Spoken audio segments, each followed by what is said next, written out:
പിതാവിൻ്റെയും പുത്രൻ്റെയും പരിശുദ്ധാത്മാവിൻ്റെയും നാമത്തിൽ ആമേൻ. ഇന്ന് നമ്മുടെ വ്യാഴാഴ്ചയാണ്, ജനുവരി 9 എല്ലാവർക്കും പരിശുദ്ധ അമ്മയുടെ മാധ്യസ്ഥയിൽ സ്നേഹവന്ദനം. കർത്താവ് നിങ്ങളെ ഇന്നത്തെ ദിവസത്തെ പ്രകാശിപ്പിക്കട്ടെ എന്ന് പ്രാർത്ഥിക്കാം.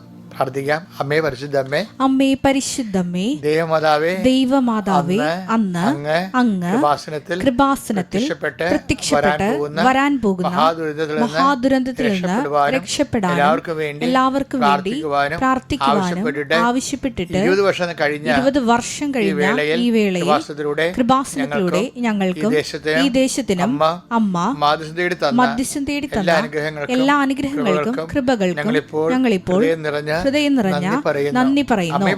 അമ്മേ പരിശുദ്ധമേ, ജപമാല മാതാവേ, സകല കൃപാസനം പ്രാർത്ഥനയോടും ചേർത്ത് ഞങ്ങളിപ്പോൾ പ്രാർത്ഥിക്കുന്ന ഈ കുടുംബത്തിന്റെ പ്രത്യേക നിയോഗം. ഇന്നത്തെ പ്രാർത്ഥന ആവശ്യങ്ങൾ പറയുക.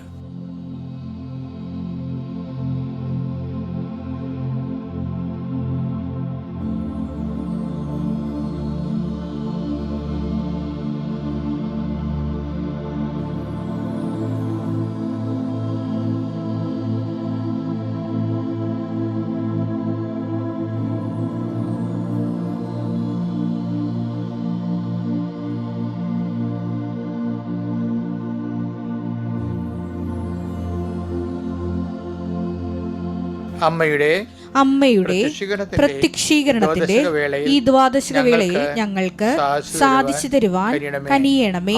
ആമേൻ. വിശ്വാസ പ്രമാണം. സർവശക്തനായ പിതാവും ആകാശത്തിന്റെയും ഭൂമിയുടെയും സൃഷ്ടാവുമായ ദൈവത്തിൽ ഞാൻ വിശ്വസിക്കുന്നു. അവിടുത്തെ ഏകപുത്രനും ഞങ്ങളുടെ കർത്താവുമായ ഈശോമിശിഹായിലും ഞാൻ വിശ്വസിക്കുന്നു. ഈ പുത്രൻ പരിശുദ്ധാത്മാവിനാൽ ഗർഭസ്ഥനായി കന്യകാമറിയത്തിൽ നിന്ന് പിറന്ന് പൊന്തിയോസ് പീലാത്തോസിന്റെ കാലത്ത് പീഡകൾ സഹിച്ച് കുരിശിൽ തറയ്ക്കപ്പെട്ട് മരിച്ച് അടക്കപ്പെട്ട് പാതാളങ്ങളിൽ ഇറങ്ങി മരിച്ചവരുടെ ഇടയിൽ നിന്ന് 3-ാം നാൾ ഉയർത്ത് സ്വർഗത്തിലേക്ക് എഴുന്നള്ളി സർവശക്തിയുള്ള പിതാവായ ദൈവത്തിന്റെ വലതുഭാഗത്തിരിക്കുന്നു. അവിടെ നിന്ന് ജീവിക്കുന്നവരെയും മരിച്ചവരെയും വിധിക്കുവാൻ വരുമെന്നും ഞാൻ വിശ്വസിക്കുന്നു. പരിശുദ്ധാത്മാവിലും ഞാൻ വിശ്വസിക്കുന്നു. വിശുദ്ധ കത്തോലിക്കാ സഭയിലും പുണ്യവാന്മാരുടെ ഐക്യത്തിലും പാപങ്ങളുടെ മോചനത്തിലും ശരീരത്തിന്റെ ഉയർപ്പിലും നിത്യമായ ജീവിതത്തിലും ഞാൻ വിശ്വസിക്കുന്നു. ആമേൻ. സ്വർഗ്ഗസ്ഥനായ ഞങ്ങളുടെ പിതാവേ, അങ്ങയുടെ നാമം പൂജിതമാകണമേ. അങ്ങയുടെ രാജ്യം വരണമേ. അങ്ങയുടെ തിരുമനസ് സ്വർഗത്തിലെ പോലെ ഭൂമിയിലും ആകണമേ. അന്നു വേണ്ടുന്ന ആഹാരം ഇന്ന് ഞങ്ങൾക്ക് തരണമേ. ഞങ്ങളോട് തെറ്റ് ചെയ്യുന്നവരോട് ഞങ്ങൾ ക്ഷമിക്കുന്നത് പോലെ ഞങ്ങളുടെ തെറ്റുകൾ ഞങ്ങളോടും ക്ഷമിക്കണമേ. ഞങ്ങളെ പ്രലോഭനത്തിൽ ഉൾപ്പെടുത്തരുതേ, തിന്മയിൽ ഞങ്ങൾ രക്ഷിക്കണമേ. ആമേൻ. നന്മ നിറഞ്ഞ മറിയമേ, സ്വസ്തി. കർത്താവ് അങ്ങയുടെ കൂടെ സ്ത്രീകളിൽ അങ്ങ് അനുഗ്രഹിക്കപ്പെട്ടവളാകുന്നു. അങ്ങയുടെ ഉദരത്തിൻ ഫലമായി ഈശോ അനുഗ്രഹിക്കപ്പെട്ടവനാകുന്നു.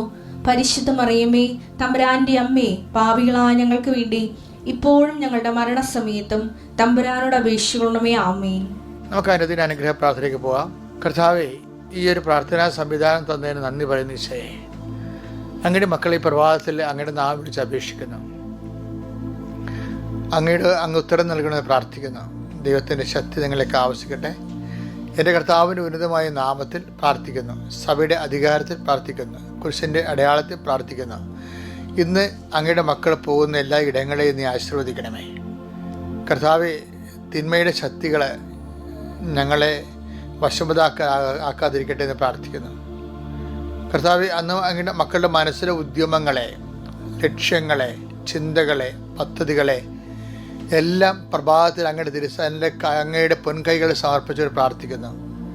കർത്താവെ, അങ്ങ് തന്നെ എല്ലാം വിവേചിച്ച് മനസ്സിലാക്കി ഞങ്ങൾക്ക് ആവശ്യമായത് നന്മയായിട്ടുള്ള തിരഞ്ഞെടുത്ത് നൽകണമെന്ന് പ്രാർത്ഥിക്കുന്നു. എൻ്റെ കർത്താവിൻ്റെ ഉന്നതമായ നാമത്തിൽ പ്രാർത്ഥിക്കുന്നു.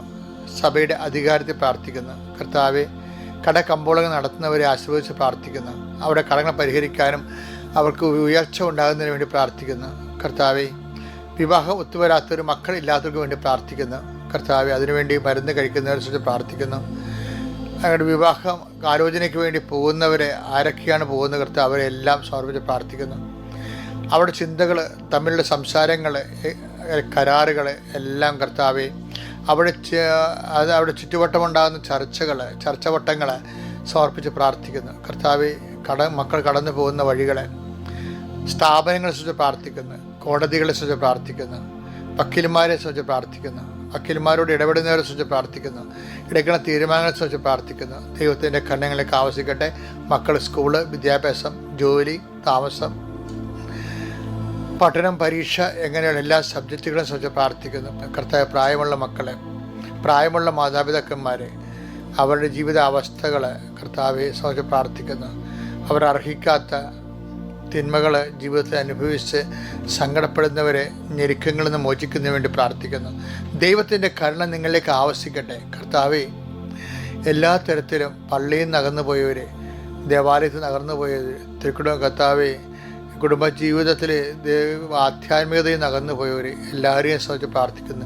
വിദേശങ്ങളിൽ പോയിരിക്കുന്നവർ, അവരനുഭവിക്കുന്ന മറ്റ് പ്രയാസങ്ങൾ, തടസ്സങ്ങൾ, അവരുടെ മക്കളെക്കുറിച്ചുള്ള ആധികൾ, വ്യാധികൾ, അസ്വാസ്ഥ്യങ്ങൾ സമർപ്പിച്ച് പ്രാർത്ഥിക്കുന്നു. ഈശോയെ, മാതാപിതാക്കന്മാരെ അല്പം പോലും മാനിക്കാത്ത രീതിയിൽ പെരുമാറുന്ന മക്കൾ, എന്തിനു വേണ്ടി ഇവരെ ജനിപ്പിച്ചു, എന്തിനു വേണ്ടി വളർത്തിയെന്ന് ഒരു പിടിയുമില്ലാത്ത രീതിയിൽ തലചുറ്റുന്ന പോലെ തോന്നുന്ന മാതാപിതാക്കന്മാരുടെ ഈശോയെ, എല്ലാവരുടെയും സാന്ത്വനത്തിനും കർത്താവ് എല്ലാവരുടെയും സമാധാനത്തിനു വേണ്ടി പ്രാർത്ഥിക്കുന്നു.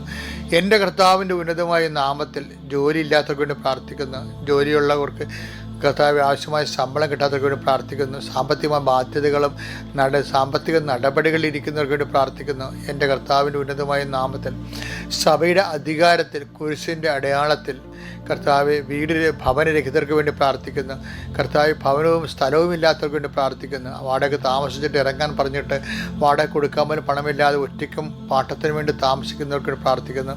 എൻ്റെ കർത്താവിൻ്റെ ഉന്നതമായ നാമത്തിൽ സഭയുടെ അധികാരത്തിൽ കുരിശിൻ്റെ അടയാളത്തിൽ കുഞ്ഞുങ്ങളുടെ വിദ്യാഭ്യാസം കുലച്ചു പോയവരുണ്ട്. കർത്താവ്, ഒരു പ്രത്യേക ഘട്ടത്തിൽ എത്തിയിട്ട് പിന്നീട് അവർക്ക് മൂവ് ചെയ്യാൻ പറ്റിയില്ല, അതിനുള്ള സാമ്പത്തികമില്ല, അതിനുള്ള പരിവമില്ല, അതിനെ സഹായിക്കാൻ ആരുമില്ല. അങ്ങനെ നിൽക്കുന്നവർ കർത്താവ്, നിരാശപ്പെട്ട് ജീവിക്കുന്നവരെ സംബന്ധിച്ച് പ്രാർത്ഥിക്കുന്നു. എൻ്റെ കർത്താവിൻ്റെ ഉന്നതമായ നാമത്തിൽ സഭയുടെ അധികാരത്തിൽ കുരിശിൻ്റെ അടയാളത്തിൽ ദൈവത്തിൻ്റെ ശക്തിയാൽ നിങ്ങൾ അനുഗ്രഹിക്കപ്പെടട്ടെ. ഇന്നത്തെ ദിവസം നിങ്ങൾ പോകുന്ന ഇടം അനുഗ്രഹിക്കപ്പെടട്ടെ. ഇന്നത്തെ ദിവസം നിങ്ങൾ പോകുന്ന വഴി അനുഗ്രഹിക്കപ്പെടട്ടെ. ഇന്നത്തെ ദിവസം നിങ്ങൾ ഉപയോഗിക്കുന്ന വാഹനം അനുഗ്രഹിക്കപ്പെടട്ടെ. ഇന്നത്തെ ദിവസം നിങ്ങൾ സംസാരിക്കുന്ന വ്യക്തി അനുഗ്രഹിക്കപ്പെടട്ടെ. നിങ്ങൾ അനുഗ്രഹിക്കപ്പെടട്ടെ. എൻ്റെ കർത്താവിൻ്റെ ഉന്നതമായ നാമത്തിൽ നിങ്ങളുടെ ഉദ്യമങ്ങൾ, ചിന്തകൾ, പദ്ധതികളെല്ലാം യേശുക്രിസ്തു നാമത്തിൽ പ്രഭാതത്തിൽ സമർപ്പിച്ചുകൊണ്ട് പരിശുദ്ധവനെ മാറ്റി സ്നേഹിപ്പിക്കുന്നു. എൻ്റെ കർത്താവിൻ്റെ ഉന്നതമായ നാമത്തിൽ സഭയുടെ അധികാരത്തിൽ കുരിശിൻ്റെ അടയാളത്തിൽ ദൈവശക്തി നിങ്ങളുടെ കുടുംബവും നിങ്ങളുടെ ജീവിതം അനുഗ്രഹിക്കപ്പെടട്ടെ. ഓക്കെ മക്കളെ, നമ്മൾ തിരിച്ചു വരികയാണ്. അതായത് ജനുവരി 9 വ്യാഴാഴ്ച നമ്മളിന്ന് വായിക്കുന്ന വചനം, ചില വചനങ്ങൾക്കുണ്ടല്ലോ, അതായത് എനിക്ക് തോന്നുന്നത്, എനിക്ക് എൻ്റെ ഒരു അനുഭവത്തിൽ നിന്ന് പറയുകയാണ്, നിങ്ങളെ ഇടയ്ക്കിടയ്ക്ക് വചനം തുറന്ന് നോക്കണം. പ്രത്യേകിച്ച് പ്രശ്നങ്ങളുണ്ടാകുമ്പോൾ. അങ്ങനെ പ്രശ്നങ്ങളുണ്ടാകുമ്പോൾ വചനങ്ങൾ വിശ്വാസ പ്രമാണം ചൊല്ലി വേണം തുറക്കാൻ. പക്ഷേ വിശ്വാസ പ്രമാണത്തിന് മുമ്പ് നമുക്കറിയാമല്ലോ, സുവിശേഷം കൊടുക്കാൻ നേരത്തും ക്രിസ്തുവിൻ്റെ പ്രബോധനങ്ങൾ തുടങ്ങിയപ്പോഴും അതിന് മുന്നോടിയായി യോഹന്നാൻ സ്നാപകൻ്റെ പ്രബോധനം തുടങ്ങിയപ്പോഴും രണ്ടുപേരും അനുതാപത്തെക്കുറിച്ചാണ് സംസാരിച്ചത്. അതുകൊണ്ട് നമ്മുടെ എല്ലാ പ്രാർത്ഥനകളും ക്രിസ്തുകേന്ദ്രിതമായ എല്ലാ ആത്മീയ നടപടിക്രമങ്ങളും തുടങ്ങേണ്ടത് എനിക്ക് തോന്നുന്നത് മനസ്താപരണത്തോടെയാണെന്ന് തോന്നുന്നത്.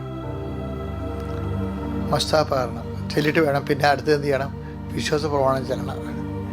ഇപ്പോൾ നിങ്ങൾക്കൊരു പ്രശ്നം വന്ന ഉടനെ വചനം എടുക്കണം. നിങ്ങൾ വചനം എടുക്കണ മുമ്പ് എന്ത് ചെയ്യണം, മനസ്താപരണം ചെല്ലണം.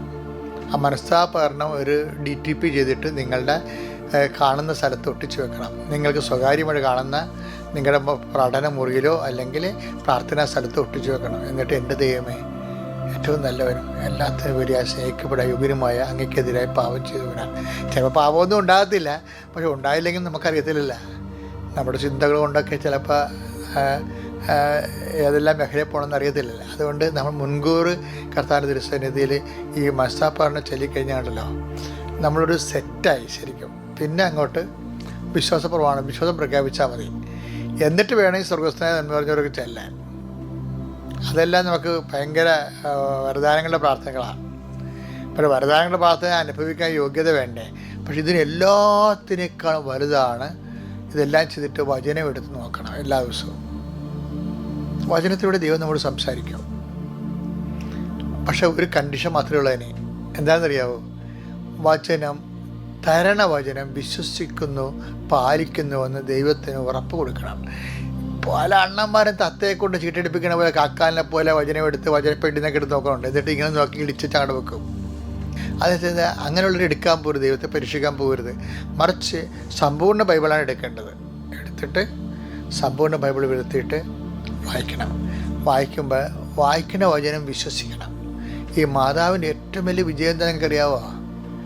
അമ്മയോട് എന്തുകൊണ്ടാണ് ഈ വചനം പിന്നെയും കർത്താവ് പറഞ്ഞുകൊണ്ടിരുന്നതിൻ്റെ കാരണം എന്താണ്? പരിശുദ്ധാത്മ പറഞ്ഞതാണ്. ലൂക്ക 1:45 വായിച്ചേ. കർത്താവ് അരുൾ ചെയ്ത കാര്യങ്ങൾ കേട്ടാ? എന്താണ്? കർത്താവ് അരുളി ചെയ്ത കാര്യങ്ങൾ നിറവേറുമെന്ന് വിശ്വസിച്ചവൾ ഭാഗ്യവതി. മറിയത്തിൻ്റെ ഏറ്റവും വലിയ ഭാഗ്യം എന്താ? കർത്താവിൻ്റെ വചനം നിറവേറുമെന്ന് വിശ്വസിച്ചു. ഇപ്പം നമ്മളിങ്ങനെ വചനമൊക്കെ പെട്ടിയൊക്കെ എടുക്കും, പക്ഷെ നമ്മളത് ചിലപ്പോൾ ഒക്കുമായിരിക്കും, ചിലപ്പോൾ ഒക്കത്തില്ല എന്ന്. അങ്ങനെയല്ല, ഫുൾ ആൻഡ് ഫുൾ അത് വിശ്വസിക്കണം. അപ്പം ആദ്യം തന്നെ നിങ്ങൾ വചനം എടുക്കുന്ന കർത്താവേ, അങ്ങയുടെ വചനം വിശ്വസിക്കാനും നടപ്പിൽ വരുത്താനും എന്നെ സഹായിക്കണമേ എന്ന്. ദൈവമായിട്ടുള്ളൊരു അമീക്കബിൾ ഇൻ്റർപേഴ്സണൽ റിലേഷനാണ്, ഒരു വ്യക്തിപരമായ ബന്ധമല്ലേ ആധ്യാത്മികത എന്ന് പറയുന്നത് തന്നെയല്ല. എന്താ അങ്ങനെ വന്നാൽ എന്ത് സംഭവിക്കുമെന്ന് അറിയാമോ?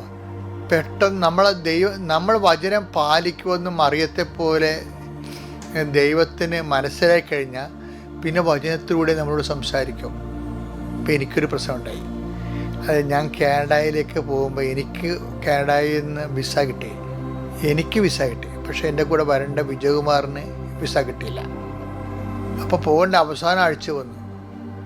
അപ്പോൾ കിട്ടുമെന്നുള്ള പ്രതീക്ഷയാണ്. അപ്പോൾ എനിക്കെന്നെ സംബന്ധിച്ചിടത്തോളം എനിക്ക് ഒറ്റയ്ക്ക് പോയി അവിടെ പരിചയമില്ലാത്തത് കൊണ്ട്, അതുപോലെ തന്നെ വിജയകുമാർ എൻ്റെ ഒരു റൈറ്റ് പാർട്ട്ണർ ആയതുകൊണ്ട് അദ്ദേഹം വരണമെന്ന് ആ മെസ്സേജിലുള്ളതാണ്. പക്ഷേ അദ്ദേഹത്തിന് വിസ കിട്ടണില്ല.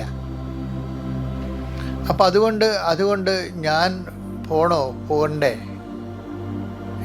അത് ഡ്രോപ്പാക്കി കളയാം എന്ന് ഞാനിങ്ങനെ അപ്പോൾ നമുക്ക് കൺഫ്യൂഷൻ ഉണ്ടാകത്തില്ലേ? കൺഫ്യൂഷൻ ഉണ്ടാവില്ല. പോകണ്ടേ, പോയാൽ ശരിയാകുമോ ഇല്ലേ, എന്ത് ചെയ്യും, ഈ വിസ കിട്ടുമോ ഇല്ലേ, അദ്ദേഹം വരുമോ, കൂടെ പോവുമോ, അതായത് ഞാൻ ഒറ്റയ്ക്ക് കൊണ്ട് പോയാൽ ശരിയാകുമോ എന്നിങ്ങനെയൊക്കെ എല്ലാം കൺഫ്യൂഷൻ അടിച്ചു പോയി. അപ്പോൾ എൻ്റെ ഒരു പണ്ട് മുതൽ 1977 ഞാൻ ആദ്യമായിട്ട് വചനം തുറന്ന് ബൈബിള് മെസ്സേജ് ചോദിക്കണത്. അന്ന് മുതൽ ഇന്ന് വരെ ഞാൻ മെസ്സേജിലാണ്. ഇപ്പോൾ എൻ്റെ അടുത്ത് ഞാനും ജീവിക്കണതും എൻ്റെ അടുത്ത് വരുന്നവർക്കും ഞാൻ മെസ്സേജ് എടുത്ത് കൊടുക്കുകയാണ് ചെയ്യണത്. അപ്പോൾ എന്താ തെറ്റിപ്പോകാതിരിക്കാനുള്ള മാർഗ്ഗമെന്ന് പറയണത്, മെസ്സേജ് തെറ്റായിരിക്കാനുള്ള മാർഗ്ഗമെന്ന് പറയുന്നത് നമ്മൾ അതുകൊണ്ട് ജീവിക്കുമെന്ന് ദൈവത്തിന് തോന്നണം. അല്ലാതെ പരീക്ഷിക്കാൻ തൽക്കാല കാര്യസാധ്യത്തിന് വേണ്ടിയാണെന്ന് തോന്നരുത്. പിന്നെ പകുതി വിശ്വസിക്കും പകുതി വിശ്വസിക്കത്തില്ലെന്ന് തോന്നരുത്. അതുകൊണ്ട് അത് ഫുൾ ആൻഡ് ഫുൾ വിശ്വസിക്കുമെന്ന് മാതാവിനെ പോലെ ദൈവത്തിന് തോന്നിയാൽ കൃത്യമായിട്ട് വചനത്തിലൂടെ സംസാരിക്കും. അപ്പോൾ ഞങ്ങൾ കൺഫ്യൂഷനാണ്. ഞാൻ പറഞ്ഞ് സാരമില്ല, കൺഫ്യൂഷൻ ഇപ്പോൾ തീരും. അപ്പോൾ എൻ്റെ കൂടെ ജോമോളുണ്ട്, അവരാണല്ലേ മീഡിയയുടെ സെക്രട്ടറിയും. അതുപോലെ തന്നെ എൻ്റെ അസിസ്റ്റൻ്റായിട്ട് ഡയറക്ടറായിട്ടുള്ള കിൻഡനച്ചനുണ്ട്. അപ്പം ഞങ്ങൾ 3 പേരും കൂടി ഇരുന്ന് പ്രാർത്ഥിച്ചിട്ട് ഞാൻ തന്നെ പറഞ്ഞു, ഇപ്പം അമ്മ നിങ്ങളോട് മാതാവ് പരിശുദ്ധാത്മാവും ഒക്കെ നമ്മളോട് സംസാരിക്കും. എന്നിട്ട് ഞാൻ ഇവരോട് പറഞ്ഞു, നിങ്ങൾ ഒരു നമ്പർ പറ, ജോമോളുടെ നമ്പർ പറ, കിൻഡനച്ചൻ്റെ നമ്പർ പറ. എന്നിട്ട് ഞാനൊരു സുവിശേഷം അങ്ങനെ എടുത്തത്. അപ്പോൾ ഇവർ പറഞ്ഞ നമ്പർ, ഒരാൾ പറഞ്ഞത് 2 ഒരാൾ പറഞ്ഞത് 4. ഞാൻ തുറന്നപ്പോൾ കിട്ടിയത് ലൂക്കായുടെ സുവിശേഷമാണ്. അപ്പോൾ ഞാൻ പറഞ്ഞു 2:4 ഈശോ സംസാരിക്കണത്, നിങ്ങൾ എടുത്ത് നോക്കാൻ പറഞ്ഞു. അത് ആ വചനം ഒന്ന് വായിക്കാം, ഒന്ന് കേട്ട് വായിച്ചേ. ലൂക്കാ സുവിശേഷം 2:4. ജോസഫിന്റെ പേര് പറഞ്ഞിരിക്കുകയാണ്. ദാവീദിന്റെ കുടുംബത്തിലും വംശത്തിലും പെട്ടവനായിരുന്നതിനാൽ പേരെഴുതിക്കാനായി ഗലീലയിലെ പട്ടണമായ നസ്രത്തിൽ നിന്ന് യൂദയായിൽ ദാവീദിന്റെ പട്ടണമായ ബെത്ലഹേമിലേക്ക് ഗർഭിണിയായ ഭാര്യ മറിയത്തോടു കൂടി പോയി. അപ്പോൾ ഇത് അന്ന് നടന്നൊരു സംഭവമാണ്. ഇത് നമ്മുടെ കോണ്ടസ്റ്റിൽ ഞാൻ ഉടനെ പറഞ്ഞ് ഞാൻ പോകും, ഒറ്റക്കാണെങ്കിലും ഞാൻ പോകുമെന്ന് പറഞ്ഞു. എന്താ കാര്യം? അമ്മ കൂടെ വരുമെന്ന് പറഞ്ഞിട്ടുണ്ടെന്ന് പറഞ്ഞു. അതാണ് സംഭവം. അമ്മ കൃപാസനം മാതാവാണ്, ഗർഭിണിയായ മാതാവാണ് കൃപാസനം മാതാവെന്ന് പറയണത്. ഈശോയുടെ ഉള്ളിൽ, അത് വാഗ്ദാന പേടകം എന്ന് പറയും. വാഗ്ദാന പേടകം, ഈശോയെ ഉദരത്തിലും ഹൃദയത്തിലും വഹിച്ചിട്ടുള്ള അമ്മയാണ് വാഗ്ദാന പേടകം. അപ്പോൾ ഈ വാഗ്ദാന പേടകമായ അമ്മയാണ് ഉടമ്പടി മാതാവ്. അപ്പോൾ എന്നോട് എന്താ പറയണത്? ജോസഫ് ആയാലും, ജോസഫ് നിൻ്റെ കൂടെ ഉടമ്പടി മാതാവ് കൂടെ ഉണ്ടാകും. അപ്പോൾ പിന്നെ എന്തെങ്കിലും പേടിക്കേണ്ടത്? ഏത് വിമാനത്താവളത്തിലും ഏത് കമ്പ്യൂട്ടറിലും ഉണ്ടാകും. അപ്പോൾ ഞാൻ പറയും തീർച്ചയായിട്ടും. അപ്പോൾ ഇങ്ങനെയാണെങ്കിൽ തീർച്ചയായിട്ടും വിജയകുമാറിന് വിസ കിട്ടുമെന്നു. അതാണ് എൻ്റെ ഇൻഫറൻസ്, അതാണ്. അല്ല ഞാൻ ഒറ്റയ്ക്ക് പോകണമല്ല. എനിക്ക് പോകാൻ അനുവാദം തന്നിട്ടുണ്ടെങ്കിൽ എൻ്റെ മനസ്സനുസരിച്ച് വിജയകുമാറും കൂടെ വരണം ഞാൻ ആഗ്രഹിക്കുന്നുണ്ടല്ലോ. അപ്പോൾ അദ്ദേഹത്തെ ഞാൻ ആണ് വിശ്വാസത്തിലേക്ക് കൊണ്ടുവന്നത്, വളർത്തിയിരുന്ന അദ്ദേഹം നല്ല ധ്യാനഗുരുവായിട്ട് മാറിയത്. അപ്പോൾ അതുകൊണ്ട് സ്വാഭാവികമായിട്ട് എൻ്റെ സുവിശേഷ വേലകളിൽ ഈ റൈറ്റ് പാർട്ട്ണറായിട്ടുള്ളത് വിജയകുമാറും ജോമോളും ഒക്കെയാണ്. ഞാനാണ് ഈ ശുശ്രൂഷയിലേക്ക് വളർത്തിയെടുത്തുകൊണ്ട് വന്നത്. അപ്പോൾ അത് കൃപാസനത്തിൻ്റെ ആധ്യാത്മികത അവർക്ക് കൃത്യമായിട്ട് അറിയാം. അപ്പോൾ അതുകൊണ്ട് കൃപാസനത്തിൻ്റെ ആധ്യാത്മികത മരിയൻ ആധ്യാത്മികതയുടെ ഉടമ്പടി വേർഷനല്ലേ. അപ്പം അതുകൊണ്ട് തന്നെ നമ്മൾ പോകുമ്പോൾ അച്ഛനെ സപ്പോർട്ട് ചെയ്യാൻ, ഞാൻ പറയുന്നതിൻ്റെ അർത്ഥമൊക്കെ മനസ്സിലാക്കാനും അതനുസരിച്ച് അടുത്ത വചനങ്ങളിലേക്ക് അവർക്ക് സപ്പോർട്ടീവായിട്ട് സംസാരിക്കാൻ അവർക്ക് കഴിയും. അതത് ശുശ്രൂഷയുടെ ഒരു പങ്കാളിത്തമാണ്. നോക്കിയേ, ഈ വചനത്തിൻ്റെ പോക്ക് കണ്ടില്ലേ കൃത്യമായിട്ട്. പക്ഷേ ഞങ്ങൾ പോകുന്ന ദിവസം 9 മണിക്കാണ് വിസ റെഡിയായത്. അത്രയും നേരം ടെൻഷനാണ്. അത്രയും നേരം ടെൻഷനല്ല, അത്രയും നേരം പ്രാർത്ഥന. ടെൻഷൻ്റെ ടൈമെന്ന് വെച്ചാൽ പ്രാർത്ഥിക്കാനുള്ള ഇടമെന്നാണ് നടത്താം. അല്ലാതെ ടെൻഷൻ അടിച്ച് ദൈവം നമ്മളൊന്നും കൊല്ലത്തില്ല. ടെൻഷൻ ഉണ്ടെങ്കിൽ പ്രാർത്ഥിക്കൂ, ഇത് പ്രാർത്ഥിക്കേണ്ട വിഷയമാണ് എന്ന് നമ്മളോട് പരിശുദ്ധാത്മാവ് ടെൻഷനിലൂടെ പറഞ്ഞു. പക്ഷേ അതൊക്കെ വിവേചനപരം വേണം അറിയാൻ. അല്ലാതെ കിടന്ന് കൈ കാലിട്ട് അടിക്കുകയല്ലേ വേണ്ടത്. വിശ്വാസ ജീവിതം എന്ന് പറഞ്ഞാൽ ത്രില്ലടിക്കണ അടിപൊളി ജീവിതമാണ്. നിങ്ങൾക്കും അതുപോലുള്ള അഭിഷേകം ഉണ്ടാകട്ടെ എന്ന് കർത്താവിൻ്റെ നാമത്തിൽ പ്രാർത്ഥിക്കുന്നു. ഒരു വചനം കൂടി വായിച്ച് നമുക്ക് അവസാനിപ്പിക്കാം. അതായത് സങ്കീർത്തനം 94:19. എന്റെ ഹൃദയത്തിന്റെ ആകുലതകൾ വർദ്ധിക്കുമ്പോൾ, 94:19 എന്താ പറയുക? എന്റെ ഹൃദയത്തിന്റെ ആകുലത വർദ്ധിക്കുമ്പോൾ അങ്ങ് നൽകുന്ന ആശ്വാസം എന്നെ ഉന്മേഷഭരിതനാക്കുന്നു. ഇതിനോട് ബന്ധപ്പെട്ട വചനമാണ് ഐസയ്യ 50:4 പറയണത്. പരീക്ഷീണന് ആശ്വാസം നൽകുന്ന വാക്ക്. ഐസയ്യ 50:4 എന്താണ്? പരീക്ഷീണന് ആശ്വാസം നൽകുന്ന വാക്ക് ദൈവമായ കർത്താവ് എന്നെ ശിഷ്യനെ എന്ന പോലെ അഭ്യസിപ്പിച്ചു. പ്രഭ, അതായത് ഈ വാക്ക് നമ്മളെ അഭ്യസിപ്പിക്കുകയാണ് ദൈവം. എങ്ങനെ? ശിഷ്യനെ എന്ന പോലെയാണ് അഭ്യസിപ്പിക്കണേ. അപ്പം അത് മറന്നു പോകരുത്. അപ്പം നിന്നെ ഒരു വിശ്വാസിയുടെ നിലവാരത്തിൽ നിന്ന് ശിഷ്യൻ്റെ നിലവാരത്തിലേക്ക് ഉയർത്താൻ വേണ്ടിയാണ് ടെൻഷൻ ഉണ്ടാകേണ്ടത്. ഓക്കെ, ക്ലിയർ അല്ലേ? Thank you.